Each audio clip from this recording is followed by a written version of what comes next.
Вооружившись своей победой в суде над компанией CBS, Том Шольц приступил к работе над выходом 4-го студийного альбома группы «Бостон».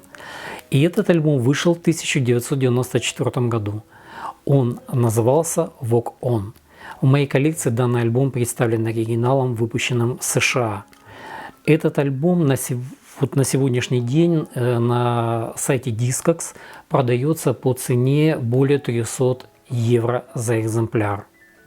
Я его, конечно, покупал, я не помню, лет 10 назад, тоже уже не за 20, не за 30 евро, а что-то гораздо большее, но все-таки это не 200, не 300 евро. То есть данный альбом пользуется популярностью, и он весьма, скажем так, редкий в продаже.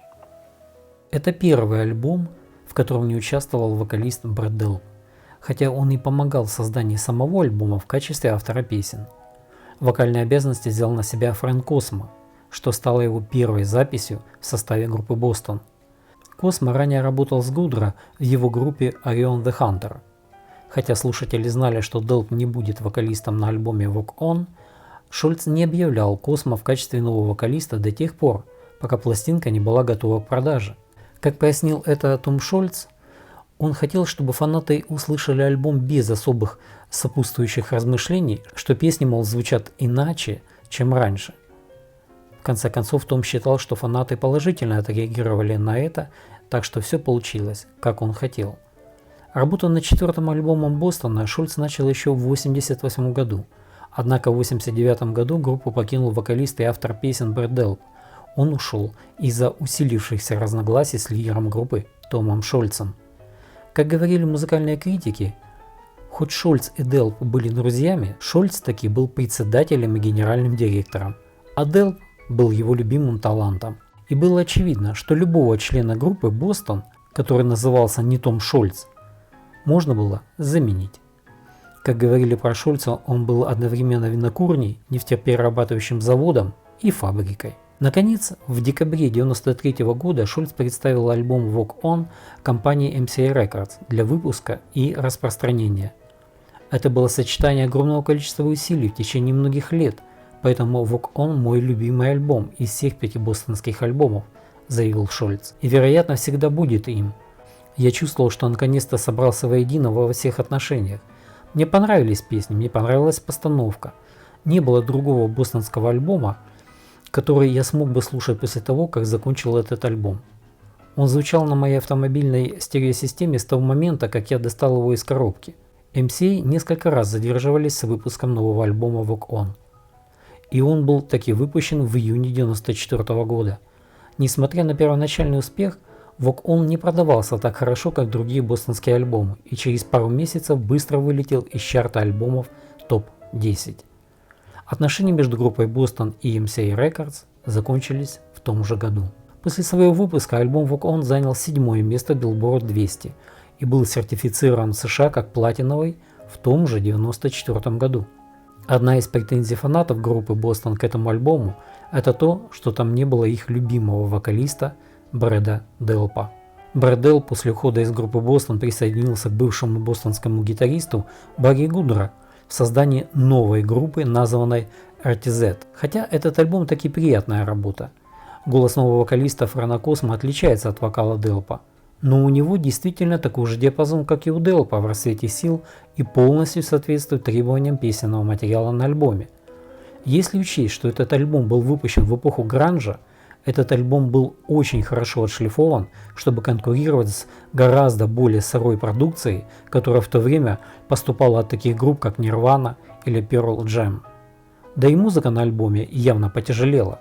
Последние 8 страниц буклета альбома в версии выпуска на CD назывались «Иди дальше против насилия и жестокости» и были посвящены предотвращению домашнего насилия и жестокого обращения с животными, а также содержали контактную информацию многочисленных организаций, включая Национальную коалицию против домашнего насилия и Гуманное общество. Первый трек альбома, песня I Need Your Love, была выпущена в качестве сингла. Эта песня широко звучала на рок-радиостанциях, хотя и не стала большим хитом. Второй трек альбома, Surrender to Me, демонстрирует прекрасное чувство мелодии и гармонии, что всегда было свойственно группе. Хотя песня не является хитом, она стоит на уровне песенного материала других именитых групп того времени. Третья песня на альбоме – это трек Living for You. Критик классического рока Пол Эллиот назвал этот трек третьей величайшей песней Бостона всех времен и величайшей балладой Бостона. Концертная версия этого трека вошла в следующий альбом группы, который назывался «Корпоративная Америка». Трек Walk on Medley состоит на виниловой версии альбома и на CD из нескольких частей, каждая из которых имеет свое название. На виниловом выпуске инструментальный трек Get Organized был разделен на две стороны пластинки, а часть на второй стороне пластинки называлась Get Reorganized. Это эпические, фантастические инструменталки, и они стоят того, чтобы их услышать. Все это своеобразное попурри из 4 песен, в том числе 2 инструменталок. Это 12-минутное захватывающее путешествие, тщательно продуманный и блестящий эксперимент Тома Шольца. Трек Walk On мог бы идеально вписаться в одну из величайших адреналиновых рок-метал записей 80-х. После трека Walk On следует безобидная, но приятная песня What's Your Name. Честно говоря, даже будучи самой слабой песней на альбоме, этот трек остается очень приятным. Песня Магдалина изначально была написана пенсильванской группой Hybrid Eyes, которая добилась регионального успеха в начале 80-х в своей родной Пенсильвании. Музыкальные критики писали об этой песне, что Шольц взял хорошую песню и сделал ее великолепной. Шольц сохранил припевы, но существенно изменил куплеты. Остальное сделал гармоничный вокал Дэвида Сайкса и Томми Фундерберга. Завершается альбом оптимистичной песней We Can Make It. Эта песня о совместной работе над изменением мира. Это намеки на послание, которое с тех пор все больше проникает в лирику Тома Шольца. Некоторые музыкальные критики считают, что этот альбом во всех отношениях превосходит своего предшественника 1986 года и, несомненно, является одним из самых сильных альбомов группы Бостон. Я лично готов присоединиться к такой оценке. Мне нравится этот альбом. И если учесть, что этот альбом вышел в первой половине 90-х, да это просто прекрасная работа. Альбом демонстрирует, что Шольц не утратил ни одну из своих способностей. Но часть музыкального круга экспертов не были в восторге от данного альбома. Многие критики считали, что альбом Walk On в 1994 году уже был просто не ко времени. Он был бы намного лучше оценен, если бы вышел в середине 80-х, а не к тому времени, когда поп-панк и альтернативный рок доминировали в чартах. Но нужно отметить, что даже те критики, которые негативно восприняли этот альбом, соглашались, что его песенный материал лучше того, что был на третьем альбоме группы. Хотя альбом Walk On не соответствует стандартам, установленным дебютным альбомом группы, или даже их вторым студийным альбомом, тем не менее это солидная работа классического рока. Изображение на обложке альбома Walk On, на которой мы видим знаменитый бостонский космический корабль, который то ли врезается в какую-то необитаемую планету, то ли вылетает из нее, казалось, что это изображение предвещало грядущую катастрофу в карьере группы. Как-то журналисты спросили Тома Шольца, как он смотрит на группу Бостон. Вот как на группу или как на себя и плюс другие люди? На что Шольц отвечал: всегда было одно и то же. Для записи в основном я пишу кучу песен и записываю инструменты, а Брэд Делп накладывает вокал. За все время было много других певцов, которые внесли свой вклад на протяжении многих лет. Делп был не на всех альбомах, но в основном именно такой была запись в Бостоне. Концертная группа по сути собирала людей, которые могли бы исполнить эти мелодии вживую. А это сложная задача, потому что, как вы знаете, на бостонских альбомах полно наложенных треков. Концертный тур поддержку нового альбома был отложен, когда бывший менеджер Бостона Пол Ахерн подал на Тома Шольца в суд за нарушение контракта. В октябре 1994 года федеральное жюри в Бостоне присудило Ахерну компенсацию на сумму более $500 000. Но позже это решение было отменено по апелляции в 1996 году. «Я не думаю, что он имел право на эти деньги», — сказал Шольц в интервью Boston Globe после вынесения приговора. «Иначе я бы не стал откладывать турне, чтобы оспаривать его в суде. Суть в том, что после расходов на проживание деньги, которые я получаю от гонораров, передаются длинному списку благотворительных организаций, таким как приюты для бездомных, продовольственные банки, организации по защите прав животных, исследования СПИДа и группы поддержки при домашнем насилии. С 1987 года Том Шольц пожертвовал более $2 миллионов от всех своих доходов. У Шольца есть и собственный благотворительный фонд. Им управляет он и его жена. Том Шольц неоднократно в своей жизни говорил, что его целью всегда была отдавать людям больше, чем он тратил на себя. И причем он не только так говорил, он именно так и поступал. И он говорил, что он всегда был сторонником простых вещей. Он считал, что человек должен жить просто, то хотя бы только для того, чтобы другие люди могли просто жить. И Том неоднократно говорил, что он считает, что его жизнь удалась, и он счастливый человек. Том Шольц рассказывал, что у него хороший дом в хорошем месте, ему не нужно много вещей, он ездит на своей любимой 20-летней Toyota Camry, которую любит. Но надо признать, что у него была и вторая Camry, более новая, 19-летняя, с меньшим пробегом. Том любит старые вещи. При этом он уточняет, что он любит хорошо спроектированные старые вещи. В 1987 году Том Шольц получил премию Махатма Ганди в знак признания его поддержки социальных программ. Добавлю, что Шольц уже давно вегетарианец. Веганами были и его два коллеги по группе – Брэд Делп и Гарри Пил. Том уверен, что это одна из тех вещей, которые держали этих парней в тонусе на протяжении многих лет. После выпуска альбома Walk On группа Boston дала серию концертов, в которых в качестве вокалистов группы отработали вернувшиеся специально для этого Брэд Делп и новый вокалист группы Фрэнк Космо. Они разделили между собой репертуар группы. Делп исполнил классические песни, такие как Don't Look Back, Party и Long Time, а Космо взял на себя ведущий вокал в новых песнях, таких как What's Your Name и Walk On, а также выступление на бис песни Smoking. Концерты были очень тепло приняты публикой. Как-то журналисты спросили Тома Шольца, а слушает ли он сам песни группы Бостон просто в течение дня для своего удовольствия. На что Том ответил: «Я продолжаю всем говорить, что после того, как вы услышали одно и то же музыкальное произведение около 1000 раз, оно врезается в ваш мозг, и вы просто больше не можете его слышать. Вы его не воспринимаете. Это становится просто окружающим фоновым звуком. Это похоже на пилота самолета, который больше не слышит звук работающих двигателей.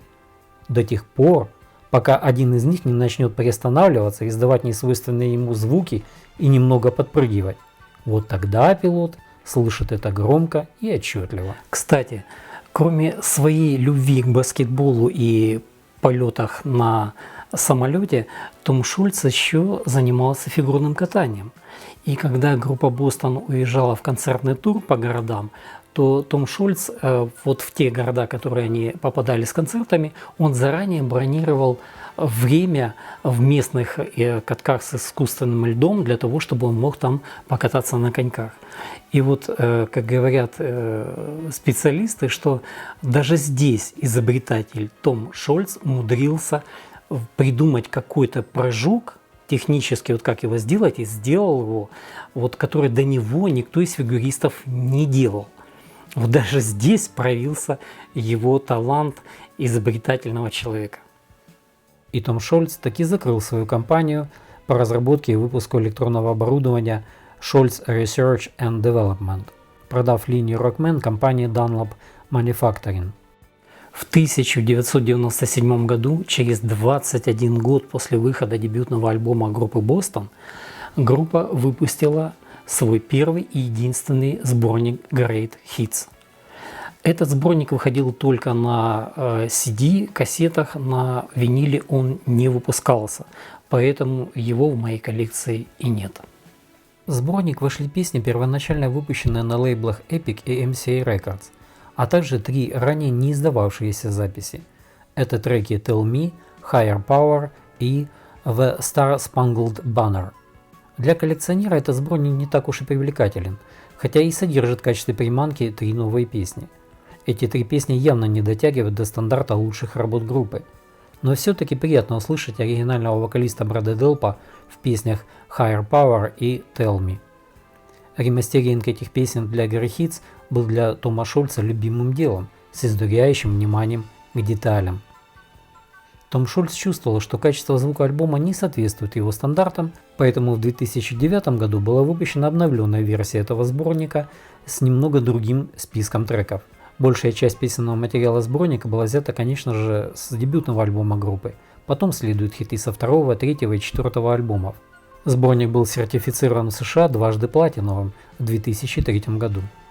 На обложке по традиции изображен космический корабль в форме гитары, летящий низко над планетой с бирюзовыми скалами и бирюзовой скульптурой. На обратной стороне изображено олицетворение Нью-Йорка. Неизвестно, почему группа выбрала Нью-Йорк вместо Бостона, города, в честь которого и была названа группа. В принципе, для не особого любителя творчества группы Бостон этого сборника было бы и достаточно. Среди классических треков здесь присутствуют хиты More Than a Feeling, Don't Look Back, Amanda, Cool the Engines, Living for You и другие. Трек Tell Me знаменует собой дебют басиста Дэвида Сайкса в качестве ведущего вокалиста. В песне The Star Spangled Banner Том Шольц переосмысливает классику Фрэнсиса Скотта Ки. Higher Power – это песня, посвященная тем, кто нашел в себе силы бросить злоупотреблять психоактивными веществами. В сборнике есть две версии этого трека Higher Power. Оригинал, который содержит знаменитую молитву о безмятежности, которую можно услышать на собраниях самопомощи, и более короткую версию Callner Edit. Эта версия ремикширована исполнительным директором Sony Джоном Калланером. Среди музыкальных критиков входит фраза о Шольце: «У Тома Шольца из Бостона есть душа музыканта и одержимость ученого феноменами звука и музыки». Как написал об этой группе один музыкальный критик, в период с 1976 по 1978 год Бостон, возможно, были самой популярной группой в мире, и при этом не назывались Bee Gees. Как говорил Том Шольц, музыка была моим спасением от всего дерьма в жизни. Чтобы иметь несколько моментов, которые мне действительно нравились, которые вдохновляли меня, которыми можно гордиться или просто быть счастливым. Как однажды написал один музыкальный критик, мне нравится ясность и чистота миксов, всплески гармоник, осторожное и эффективное панорамирование и деликатное наслоение инструментов. Качество записи компенсирует, хотя и не полностью, сравнительно банальную лирику и предсказуемые атрибуты арт-рока. Бостон гораздо ближе подошли к сочетанию классической музыки и рока, чем все, что придумала Electric Light Orchestra на своем прогрессивном этапе. Том Шольц как-то отметил, что ухудшение качества звука записанной музыки, вызванное цифровой записью и цифровой доставкой потребителям, означает, что файлы MP3, вероятно, стали основным фактором упадка музыкальной индустрии и, следовательно, качества новой музыки. Тот факт, что настоящие аудиоэнтузиасты идут на многое, чтобы сохранить свои коллекции виниловых пластинок и проигрывателей, является тому подтверждением.